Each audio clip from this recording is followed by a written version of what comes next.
Hi! Let's say you play with a 17 gauge string, then you switch to a thin 18 gauge string. Of course, you're going to benefit by more enhanced power and spin. However, would the reduction of weight be a factor to consider? Let's find out as I take a deep dive into this topic. What inspired this topic was a viewer's question.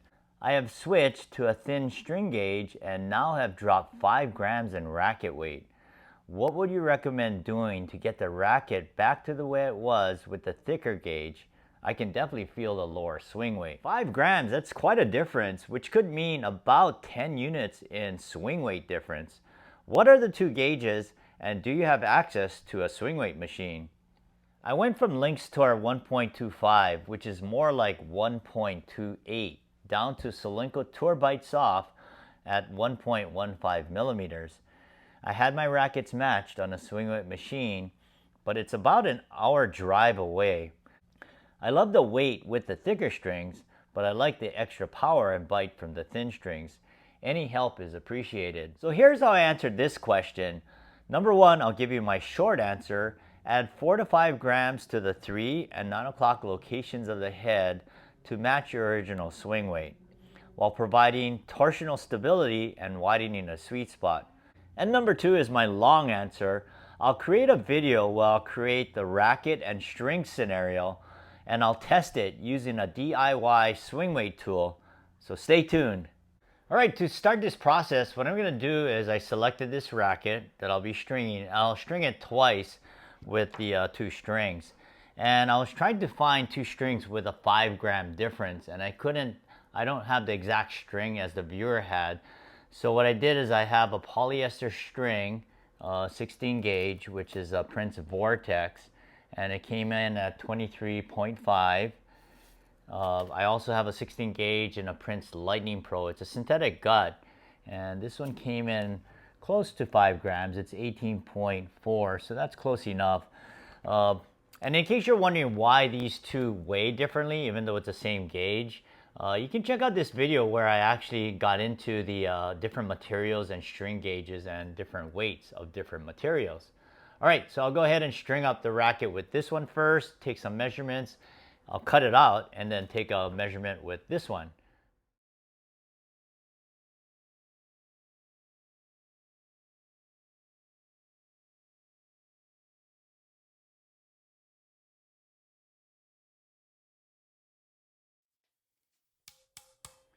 Now that I completed stringing the first racket, I'm going to take an RDC reading for swing weight and then compare it to a DIY swing weight tool.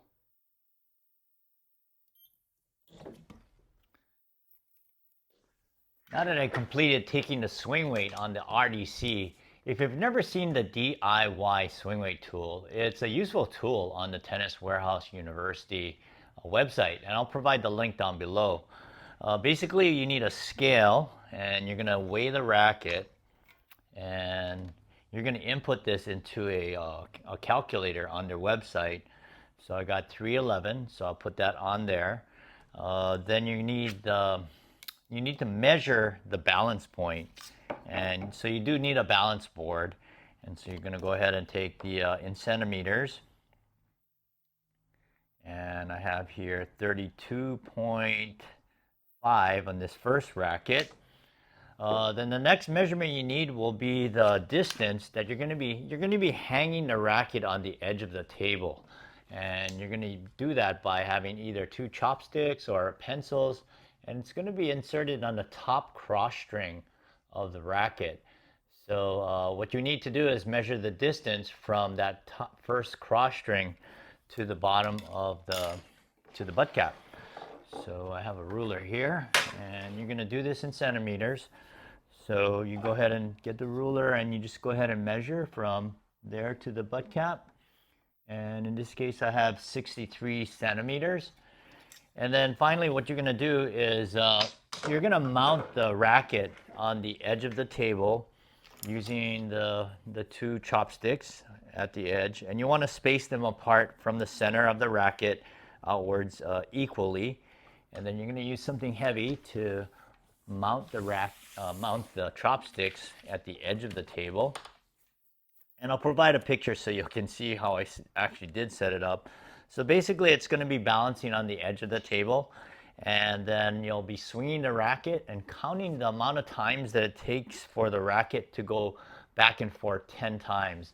And with those 4 measurements, you're going to go ahead and put it in the calculator and you'll see what the results are. So here are the readings for this racket and string scenario. I used the Prince Ripcord 100.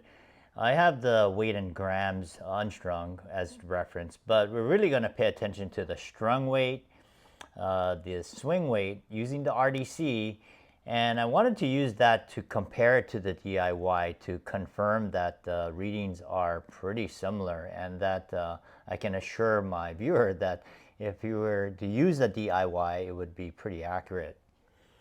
Now the strings I used was the Prince Vortex 16, which is a polyester, and the Prince Lightning Pro 16, which is synthetic gut. And again, I mentioned that it was nearly 5 grams in difference in weight.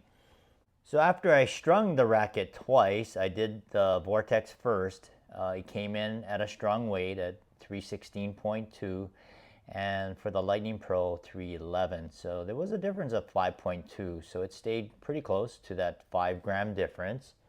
And next we have the swing weight using the RDC, and you can see that there was a difference from 334 down to 326, so this -8 was the differential.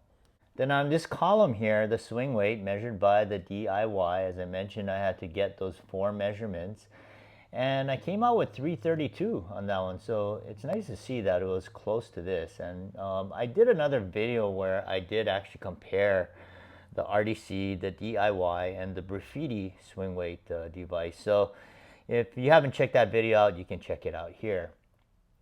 Now when I did string the second racket, you'll notice that when I took the measurement here with the DIY, there was a 10 unit differential, so that's what that -10 is. So and it's pretty close to this. I mean, it was 4 units differential here, but it's nice to see that there was that 10 unit difference, as I mentioned earlier.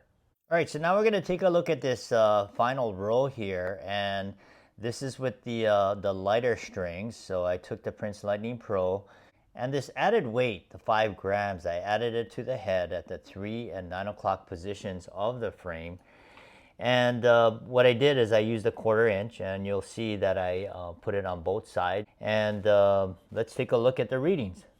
So with the RDC, you can see that it brought it up to 333, which is good because it started off at 334. So that was good to see. And whenever I customize rackets, I try to stay within 2 units. So that's good. That was just that 1 unit difference there. All right, so finally, let's take a look at this last column where the measurement was taken with the DIY swing weight tool. And it came out at 330. So even though it's not matching the 332, it's within that 2 unit difference, which I think is pretty good actually. So you can see that adding the 5 grams here actually resulted in a swing weight that was pretty close to matching. So I was pretty happy with these readings. In summary, I was pleased to find out that my short answer solution matched up with my long answer solution. And to my viewer, Lefty Spin, you don't have to drive an hour to find out if your swing weights are matched up. Thanks for watching. Happy customization. And let your strings play.